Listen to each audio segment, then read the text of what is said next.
O ego, um amigo incompreendido. Texto de autoria de Yoskás. Os nossos sentidos têm intensa ligação com a nossa memória afetiva. O sabor da goiaba me leva até a casa do meu avô, onde passei boa parte da infância. A bossa nova me remete às deliciosas tardes da adolescência. A textura do papel me transporta até a biblioteca da faculdade em estudos sem fim. O cheiro do couro me lembra a oficina de Loureiro, o sapateiro amante dos livros e dos vinhos. Os de filosofia e os tintos eram os seus prediletos. Pensava nessas lembranças quando vi a sua clássica bicicleta encostada no poste em frente à loja. Fui recebido pelo amigo com um sorriso sincero e um forte abraço. Sempre elegante, no vestir e nas atitudes, Loureiro tinha os cabelos brancos, ainda fartos apesar da idade, penteados para trás e os olhos alegres de um menino. A camisa de alfaiataria estava com as mangas dobradas até a altura dos cotovelos para não atrapalharem os seus movimentos no trabalho. As suas palavras, sempre honestas, eram firmes, mas primava por mesclar uma dose de gentileza para que fossem bem recebidas. Era um homem virtuoso, tanto no ofício de costurar o couro dos sapatos que criava, quanto na arte de encontrar o melhor lugar para cada ideia no maravilhoso mosaico da vida. Vi que sobre o balcão havia um livro de Carl Jung a respeito do ego com várias páginas marcadas. Imediatamente comentei que tinha acabado de ler outro livro sobre o ego, do qual eu gostara muito, que, em resumo, falava de como o ego, por se tratar de um inimigo pessoal que tanto nos prejudica e nos faz sofrer, precisa ser derrotado. Loureiro arqueou os lábios em leve sorriso e disparou a controvérsia. Sem dúvida, a maior batalha é aquela que travamos nos porões escuros do ser. No entanto, o ego não é esse inimigo. Ele é apenas um amigo incompreendido. Falei que ele estava de brincadeira. Todos sabiam da necessidade de suplantar o ego, de não permitir que ele interferisse em nossas escolhas, uma vez que as suas influências e desejos eram as fontes dos mais severos sofrimentos. Loureiro tentou explicar. Esse é um raciocínio raso em entendimento e injusto com o próprio ego. A tendência em não aprofundar a questão nos faz confundir a boa simplicidade com a perigosa simplificação. Não entender o ego é abrir mão de uma parte essencial do ser. Reprimir o ego é a fábrica de todos os recalques. Eu não acreditava no que ouvia. Desde sempre eu ouvira em muitas tradições filosóficas e religiosas a necessidade de queimar o ego como maneira de se iluminar, de ascender espiritualmente. O famoso duelo do ego contra a alma. Loureiro sacudiu a cabeça e disse: é preciso refazer esses conceitos. Abri os braços e o intimei a começar naquele instante. O sapateiro deu uma deliciosa risada. Disse que a conversa seria boa e longa, portanto, precisava estar acompanhada de uma boa xícara de café.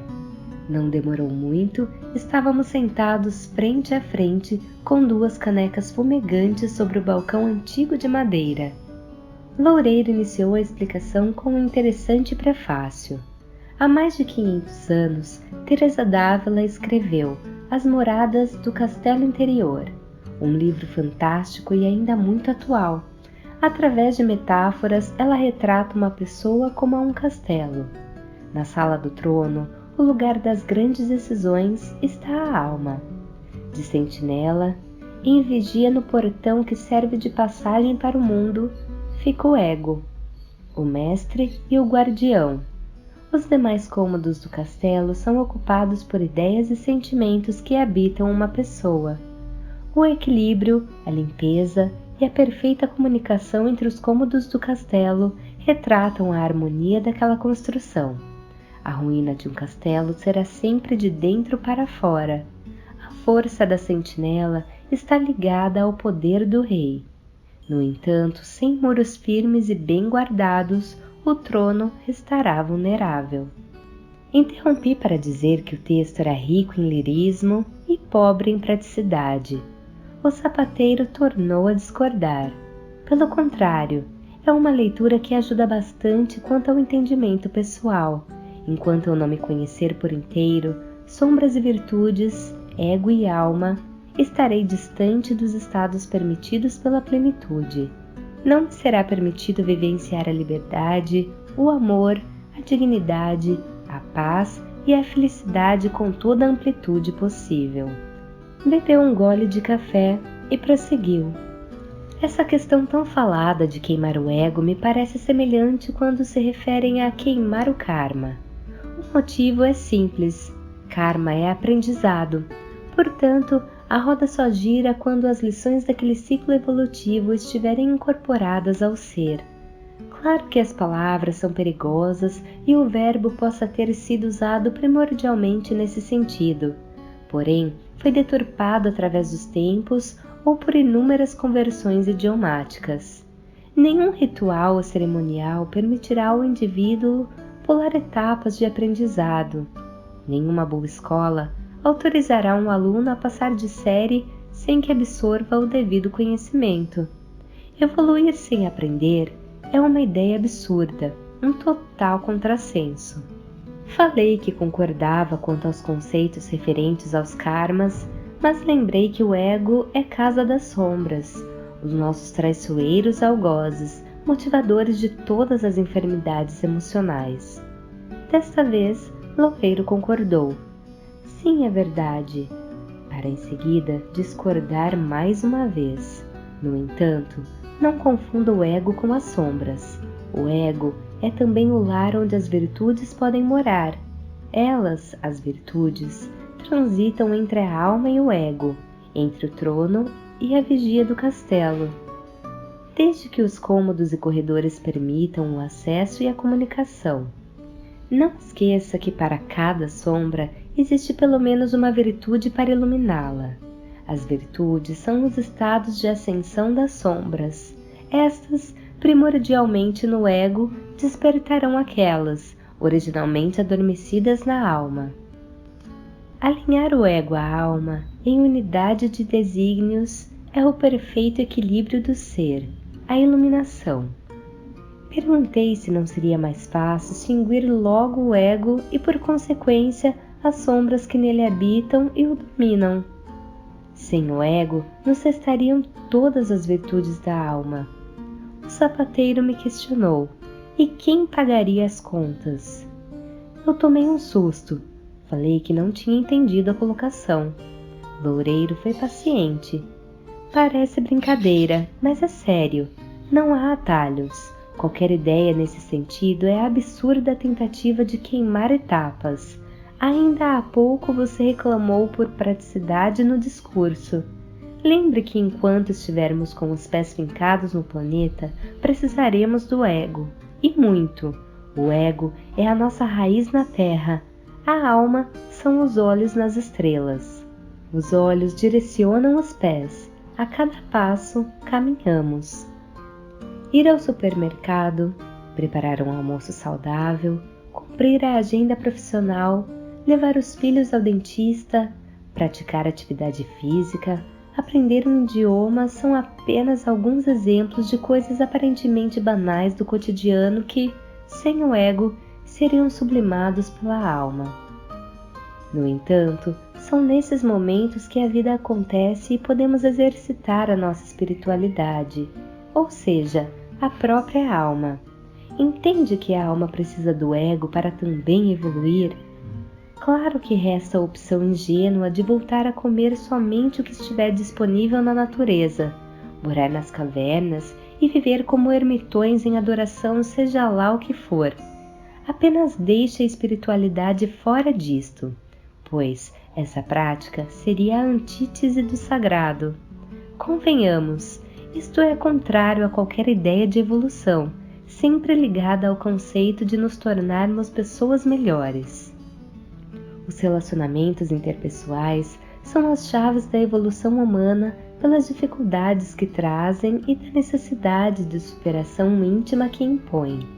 Precisamos de silêncio e quietude ao mesmo tempo em que necessitamos de gente se movimentando ao nosso lado. Ambos os momentos têm a sua razão de existir. O progresso da ciência é uma consequência estrita ao avanço espiritual da humanidade, pessoal e coletivamente. Enfim, o ego cuida da sobrevivência enquanto a alma é responsável pela transcendência. Pedi para ele explicar melhor a última frase. Loureiro bebeu mais um gole de café e disse: o ego é a parte ligada ao mundo, a alma é a face divina. Por ser o lado pessoal que se relaciona com o mundo, o ego espelha a nossa personalidade. No ego se manifestam as sombras do ciúme, da vaidade, do orgulho, da ganância. O ego também fala sobre os nossos medos e desejos. Contudo, no ego também estão presentes aquelas virtudes que já conseguimos conquistar ou não estarão lá, como a humildade, a generosidade, a simplicidade, apenas para ficarem alguns exemplos. Pouco a pouco, as virtudes ocupam os lugares onde as sombras até então predominavam, tornando-nos pessoas melhores à medida que aperfeiçoamos a própria personalidade através do desenvolvimento das virtudes. Quando o ego se torna belo em virtudes, se aperfeiçoa. Essas virtudes vêm da alma. Da alma vem também a sabedoria para suprir a ignorância e a coragem para suplantar o medo. Da alma vem o amor para curar todo o sofrimento. Esse caminho de iluminar as sombras é personalíssimo, cada um o percorre ao seu jeito, ao seu tempo. Solitário e solidário, nunca faltará a devida ajuda, mas também ninguém poderá substituir ninguém nessa viagem nem fazer a parte que lhe cabe, pois o universo precisa de você, de mim, de cada um de nós. Cada um é único e insubstituível. Portanto, a alma retrata a nossa individualidade. De um lado, o ego é a ponte da alma para o mundo. De outro, a alma é a estrada do ego para o sagrado. O sapateiro fez uma pequena pausa e em seguida me perguntou com a intenção de aprofundar o raciocínio para torná-lo verdadeiramente claro. Mas o sagrado não está oculto nas situações banais do mundo? Apenas balancei a cabeça em concordância. Ele prosseguiu.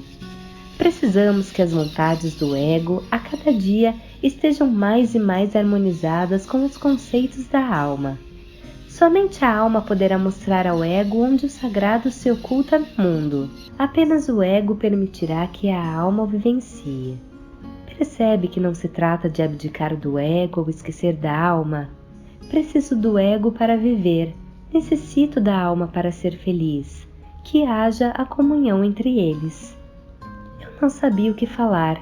As novas ideias têm esse efeito. Ficamos abismados entre o susto e o encanto. Loureiro percebeu, e como seu maravilhoso dom de tornar simples aquilo que para muitos é complicado, apontou para o meu celular que repousava sobre o balcão. Disse: imagine cada virtude como um novo aplicativo que você faz download para o celular. Cada aplicativo tem a função de facilitar as suas tarefas, de lhe permitir fazer coisas que antes eram impossíveis, de ampliar possibilidades até então impensadas. Enfim, de melhorar a sua qualidade de vida, não é assim? Perguntou. Tornei a concordar com um gesto de cabeça. Loureiro prosseguiu. É exatamente assim com as virtudes. As virtudes são os aplicativos.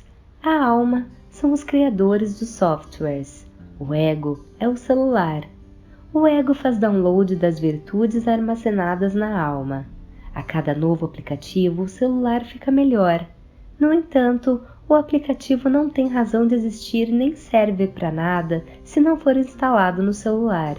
De outro lado, o celular se torna obsoleto se não for atualizado com os novos aplicativos. Com o celular, interagimos com o mundo. Com bons aplicativos, nossas possibilidades se ampliam. Deu uma risada deliciosa ao notar as minhas feições desconcertadas e quis saber: não é assim? Entendeu a importância do ego para a alma e vice-versa? Apenas à medida em que buscamos as virtudes na alma para, em seguida, aplicá-las às escolhas cotidianas do ego, avançamos no caminho. Ao substituir as sombras típicas do ego pelas virtudes existentes na alma, aplicamos um novo padrão de comportamento à vida.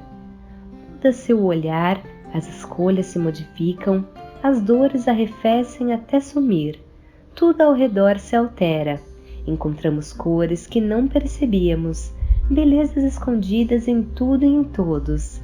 Assim nos iluminamos, sem queimar o ego, ao contrário, aprimorando-o. Experimente apenas uma vez por dia substituir o orgulho pela humildade, o ressentimento pela compaixão, a vaidade pela simplicidade, a mentira pela sinceridade, o medo pela coragem, a dúvida pela fé, a culpa que paralisa pela responsabilidade de fazer diferente e melhor da próxima vez. Sempre haverá uma próxima vez. Uma sensação maravilhosa irá lhe envolver e será inesquecível. É o perfume da plenitude com as fragrâncias típicas da liberdade, da dignidade, da paz, da felicidade e do amor. Permita ao seu ego sentir ao menos uma vez o poder da plenitude que a sua alma oferece. Ele clamará por repetição. Então repita. Aos poucos, o ego vai entender que é possível uma vida diferente, que escolhas melhores estão disponíveis. Por sua vez, a alma apenas poderá vivenciar todas as infinitas potencialidades de amor e sabedoria que traz consigo através do ego. O ego é o campo de provas da alma. Esvaziou a caneca de café e finalizou a explicação com um conselho. Um ego envolvido em sombras é um guardião frágil que expõe o castelo aos menores ataques do mundo. Permita que o guardião se fortaleça com as habilidades luminosas do mestre.